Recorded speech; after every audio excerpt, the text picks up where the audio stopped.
Hello, আয় হন আমার অ্যাকাউন্টে 500 কোটি টাকা ঢালা হনি। হ্যাঁ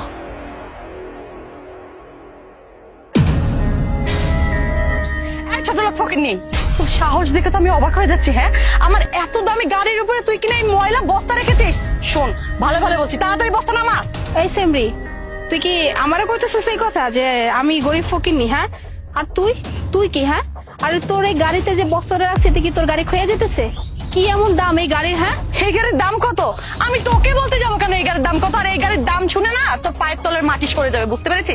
এই গাড়ির দাম 35 লক্ষ টাকা, যেটা কিনা তুই বাপের জন্মের চোখে দেখিসনি। আচ্ছা, এই গাড়ির দাম 35 লাখ টাকা? আচ্ছা, আমি একটু চাইয়া দেখি কত 35 লাখ টাকা দামের গাড়ি। এমন ভাব দেখাইতেছিস মনে হয় যেন ফেরারি লই আইছিস। ওরে বাবা, এটা একটা কালা প্লাস্টিক লয়ে ঘুরোস, আবার কইতেছিস যে এটা 35 লাখ টাকার গাড়ি। এই 35 লাখ টাকা দামের গাড়ি এইটা হয়? আর তুই যে আমার এমন করে কথা কইতেছিস, তুই কি জানোস আমার সম্পর্কে? হ্যাঁ, আমার কি আছে বা না আছে? তাই বুঝি? তো তোর এত টাকা যখন, তাহলে এইসব পোশাক আশাক পরে রাস্তায় রাস্তায় প্লাস্টিক ঢুকাচ্ছিস কেন? হ্যাঁ, আই স্যামরি, একটা কথা কই, কানে একদম ঢুকায় রাখ। তুই আমার কি করতেছিস? আমি রাস্তাঘাটে চলাফেরা করে আমি টোকাই বস্তা নিয়ে ঘুরি। আই তুই এরকম ওই যে কি ফিটফাট জামা কাপড় পরছিস, তাই অনেক বড় হয়ে গেছিস। আর আমার এই জামা কাপড় থেকে মনে হচ্ছে আমি ফকিন্নি, আমি গরিব। তোরা আবারও কইতেছিস, তুই কিন্তু জানোস না হ্যাঁ আমি কেডা আর আমার পাওয়ার কতটুকু আছে, আর আমি চাইলে কি করতে পারি। তুই জানোস আমি চাইলে না খারাপ করে তোর মতো মাইয়ারে না কিনা ফেলতে পারি। শুধু তোর মতো মাইয়া কেন, তোর মতো মায়ের 14 গোষ্ঠী আমি বাবায় খাওয়াইতে পারি, সেই ক্ষমতা আমার আছে। বাহ, কত সুন্দর করে একটা লেকচার দিয়ে দিলি। তোর মতন ফকিন্নিরে না এইসব বড় বড় ডায়লগে দিতে পারে, কারণ তাদের তো টাকা পয়সা নেই, তারা আর কি করবে।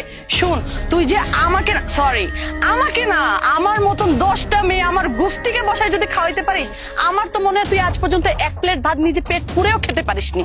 তুই আবারও এক কথা কইতেছিস? হ্যাঁ, তুই আমার জামা কাপড় কেন দেখতেছিস? হ্যাঁ, জামা কাপড় দেখে কেউ করে বিচার করে? হ্যাঁ, এই যে তুই যে একটা জামা কাপড় পইরাছস, নিজের কি ভাবতেছিস মহারানী? হ্যাঁ, আমার তো মনে হয় না তুই কোথাকার মহারানী, হবি তো চাকরানি। আবার বড় বড় কথা কইতেছিস। তুই যে আমার কাপড় নিয়ে কথা কইতেছিস, তুই জানোস আমার সম্পর্কে? আমার সম্পর্কে যখন জানবি না, বিশ্বাস কর, এই যে তুই হিল জুতাটা পইরাছিস না, হিল জুতার নিচ থেকে মাটিটা সরে যাইবো। থাপড়ায় না তো কান একদম লাল করে দেবো, বুঝতে পেরেছি? এখন ছোট লোকের মতো কাজ করছিস, আবার মুখে মুখে তর্ক করছিস। হ্যাঁ, এই কি হয়েছে যে চিল্লাপাল্লা কিসের? আর এই ফকিন্নির বাচ্চার সঙ্গে কি কথা বলতেছো? আমার কি স্বাদ লেগেছে এই ফকিন্নির সাথে মুখে মুখে তর্ক করার? হ্যাঁ, কতক্ষণ ধরে বলতেছি যে আমার এই দামি গাড়িটার উপর থেকে তোর বস্তাটা নামা। দেখেছো কত নোংরা বস্তা রেখেছে? এই নোংরা বস্তা যে আমাদের গাড়ির উপরে রেখেছে, আমাদের গাড়িটা তো ময়লা হয়ে গেছে। আর তাছাড়া আমি তো ওর কাছে টাকাও নিতে পারবো না, ওর কাছে তো টাকাও নেই যে আমাদের গাড়ি ওয়াশ করাবো। ও নাকি আমার এই গাড়িটা কিনে ফেলবে, তার উপরে আবার আমার মতো, সরি আমার মতো না, মানে আমার সম্পূর্ণ গোষ্ঠীকে নাকি সে বসা বসা খাওয়াতে পারবে। আচ্ছা, ওর যখন এতই টাকা পয়সা, তাহলে ওই ফকিন্নির মতো জামা কাপড় পরে এই রাস্তায় রাস্তায় ভিক্ষা করছে কেন? হ্যাঁ, কি এই ফকিন্নির বাচ্চা তোমার গাড়ি কিনবে? এই ফকিন্নির বাচ্চা, এই গাড়ির দাম জানিস কত? 30 থেকে 40 লক্ষ।